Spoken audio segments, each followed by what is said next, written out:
So many of us were taught that success, love, or like belonging somehow meant that you had to be manageable. But, all of that means nothing because they wanted you to not be loud. They wanted you to not be too opinionated. And they didn't want you to rock the boat either. And they definitely didn't want you to make other people feel comfortable for their comfort. And even if it's costing you and your peace, they did not care.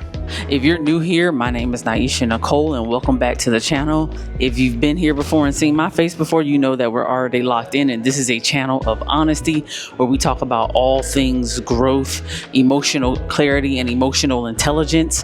But I just wanted to let you guys know before I get into this video that I am on an international trip, so I do apologize for all the noise around me. But let's just dive right on in. This is episode number 23, you guys. 23. That's crazy.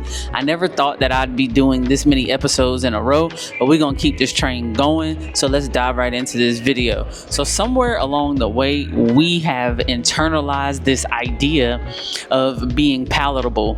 For who? I don't know, but apparently being palatable have made us feel like we were worthy.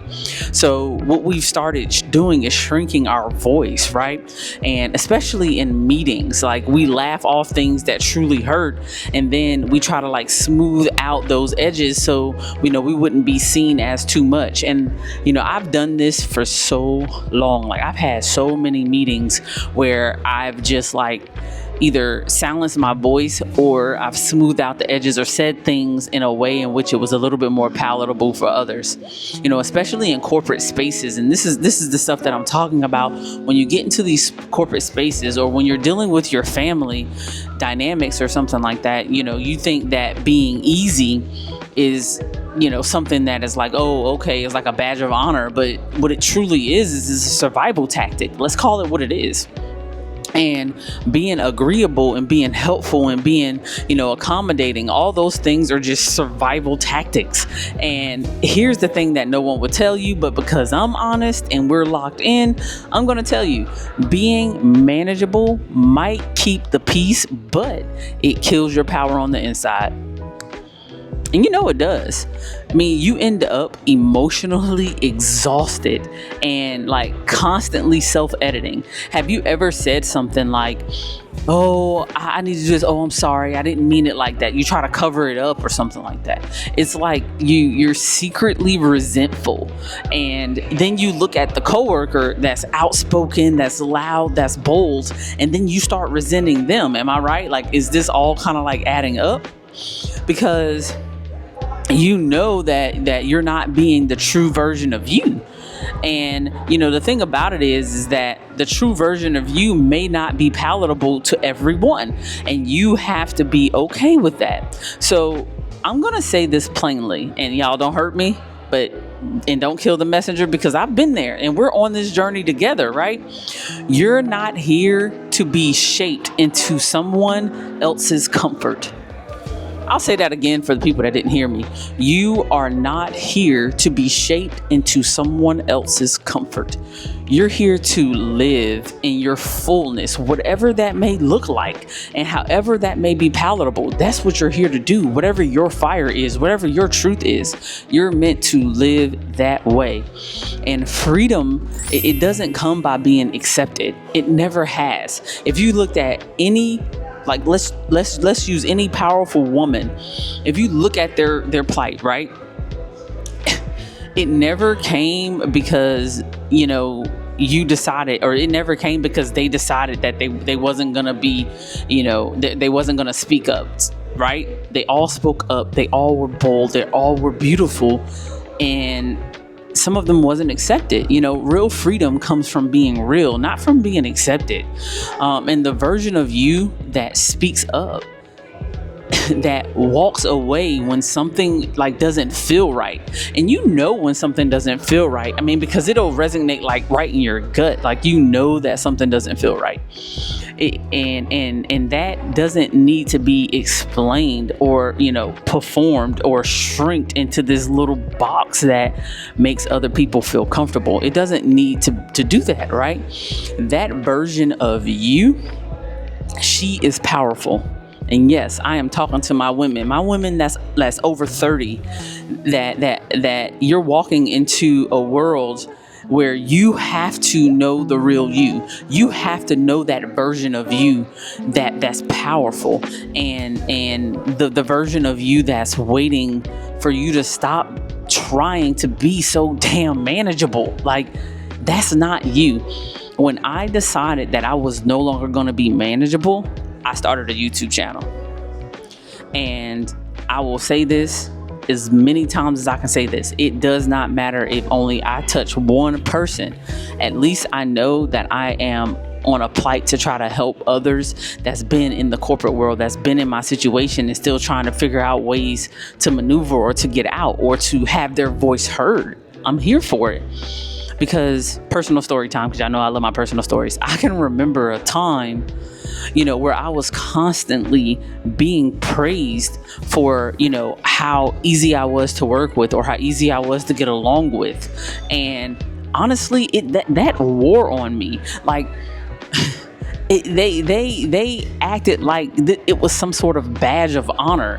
And for a long time, I played it up. Like, I played along with that thought process. Like, I literally wore it like it was some sort of badge of honor. I thought that, they liked me. I thought that I was, doing everything right. But the truth is, and I'm going to be honest with y'all, the truth was I was just swallowing every single disagreement that I ever had to make them feel comfortable.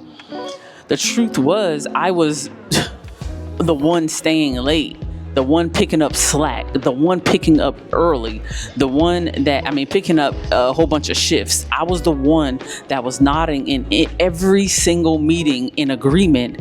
Even when I wanted to speak up, I was that person. And, when I finally did push back, I saw the real them. I saw the real people that they were. And suddenly I became difficult. I became too opinionated.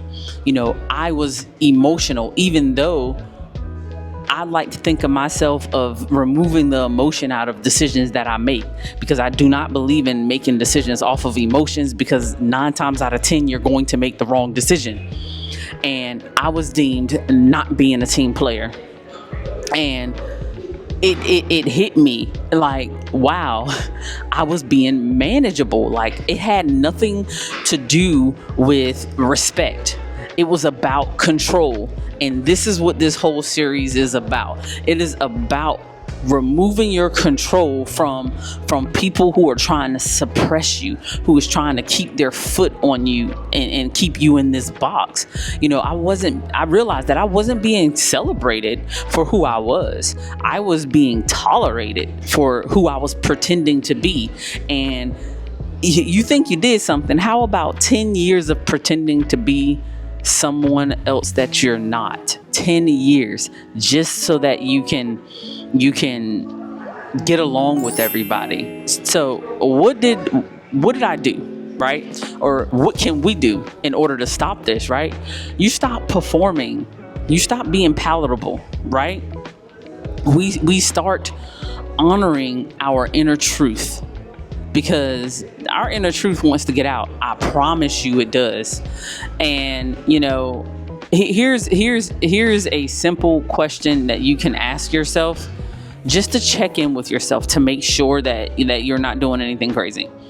You ask yourself, am I doing this because it's true to me, or because it'll make me easier to deal with?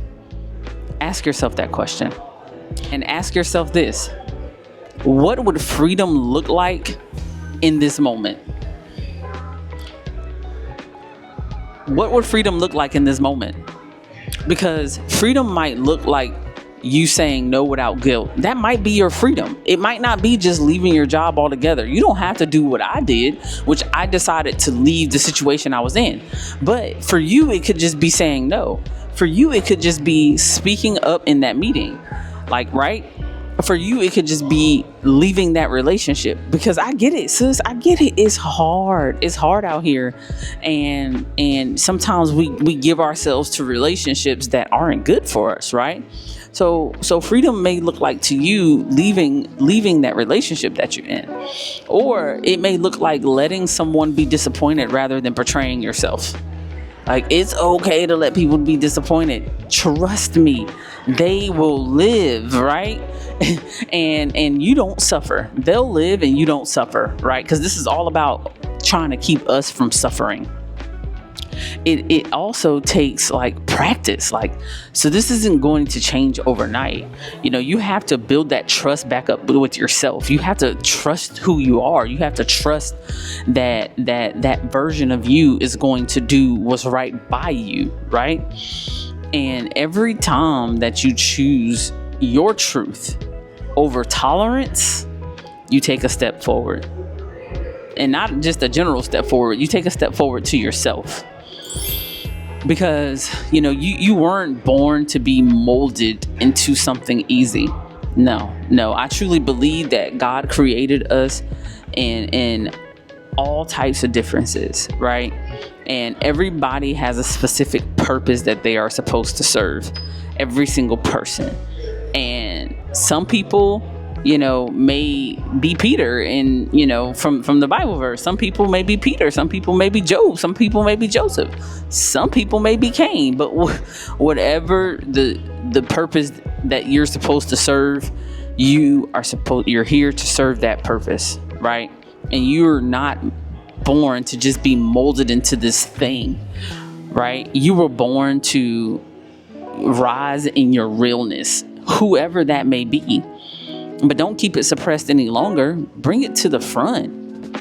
So who cares? You know, this is what I want you to do. I want you to let them call you too much. I want them to, you know, I want you to let them sit with their discomfort. I want you to, you know, be okay with it not being their business, but it's just being your business, right? Because it is, you know, however you decide to do, that's your business. But whatever they decide to do, that's their business and it's not yours, right? And because it's your business, it's your freedom. And I truly believe that everybody has a responsibility to themselves, because you cannot pour from an empty cup. You can't. I don't care if it's in a relationship, if it's at work, if it's in life, you cannot pour from an empty cup. And freedom doesn't ask for permission. It doesn't. So I want you to let me know in the comments, what are you going to do today to start getting your freedom, right? What are you going to do today? Are you going to speak up in that meeting? Are you going to, you know, rise to the occasion and be the true queen that you were meant to be? Let me know in the comments, and let me know if you've ever dealt with situations where, you know, they've tried to make you fit into a box and mold you into something, and you had to put up against it. Let me know what you did. Let me know how you got through that. Let's have a conversation about this, because it's really important. And I don't want you guys to be suppressed emotionally, mentally, physically, spiritually anymore. It is time for us to get freedom. I appreciate each and every last one of you. I promise you guys to get you some good scenery in the background. It's just nighttime here. And it gets nighttime like really quick, like 6 o'clock. But anyway, I appreciate each and every last one of you guys for going on this journey. Video number 23. I promise you guys I'll get you video number 24 tomorrow with some better scenery.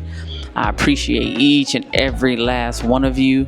Share this video with anybody that needs to hear it, because I know that there's somebody out there that needs to hear this, and that's going to uplift them. Share this, like, comment, subscribe. Again, I appreciate each and every last one of you. My name is Naisha Nicole. I'll catch y'all in the next video tomorrow. Peace.